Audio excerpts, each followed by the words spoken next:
Auzi, Călinu. Doina mea.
Țină la băieți și că fac prăghețeala.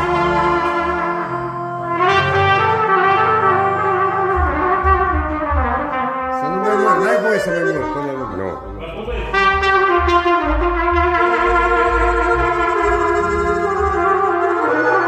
M-am dus la Tocma. Am bătut deja la...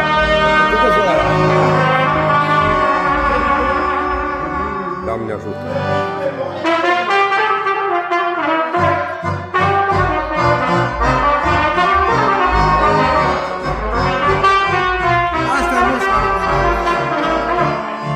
Marius, dai drumul la hotă, merge hota. Ha? Dai drumul, stragă fumul. De jos, de jos. Sus acolo, butonul de jos. Butonul de jos, Călin.